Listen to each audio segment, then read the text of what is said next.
Hello Tania, তুমি কেমন আছো? আজকে তোমাকে একটা ছোট্ট নৈতিক গল্প বলবো, যা সততা নিয়ে। হ্যালো রাকিব, আমি ভালো আছি। নিশ্চয়ই, আমি গল্প শুনতে খুব ভালোবাসি। বলো, কি গল্প? এক গ্রামে রাহুল নামে একটি ছেলে ছিল। রাহুল খুব মিথ্যা কথা বলতো। একদিন সে গ্রামে গিয়ে বলল যে সে জঙ্গলে গিয়ে একটি বিশাল সাপ দেখেছে। ওহ, সত্যি? না, আসলে এটা ছিল সম্পূর্ণ মিথ্যা। রাহুল গ্রামবাসীদের ভয় দেখানোর জন্য এটা বলেছিল, কিন্তু সবাই তার কথায় বিশ্বাস করলো না, কারণ রাহুল প্রায়ই এমন মিথ্যা কথা বলতো। তাহলে তো গ্রামের মানুষ ঠিকই করেছিল। মিথ্যাবাদীদের কথা কখনোই বিশ্বাস করা উচিত নয়। একদম ঠিক বলেছিস তানিয়া।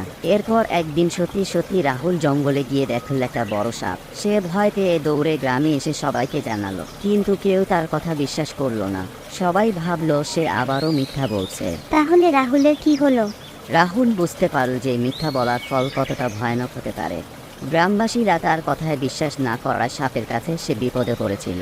সে তার ভুল বুঝতে পারল এবং গ্রামবাসীদের কাছে ক্ষমা চাইল। এরপর থেকে সে কখনো মিথ্যা বলল না। এই গল্প থেকে বোঝা যায় যে মিথ্যা বলে কিছুই লাভ হয় না, বরং সবকিছু হারাতে হয়। সততা সবসময় সর্বোত্তম নীতি। হ্যাঁ তানিয়া, আমরা যদি সবসময় সত্যি বলি তাহলে সবাই আমাদের বিশ্বাস করবে এবং সম্মান করবে। খুব সুন্দর গল্প বলেছ রাকিব। এই গল্প আমাদের জীবনের জন্য খুবই গুরুত্বপূর্ণ শিক্ষা দেয়। ধন্যবাদ তানিয়া। সত্যি বললে জীবন সুন্দর হয়, এটা বুঝিয়ে দিতে পেরে ভালো লাগলো। তো আবার এমন কোনো গল্প শোনাবো তোমাকে? অবশ্যই রাকিব, তুমিও যদি আর কোনো মজার এবং শিক্ষণীয় গল্প শুনো, আমাকে জানাও। নিশ্চয়ই। তুমিও ভালো থাকো তানিয়া, আবার দেখা হবে। তুমিও ভালো থাকো রাকিব, আবার দেখা হবে।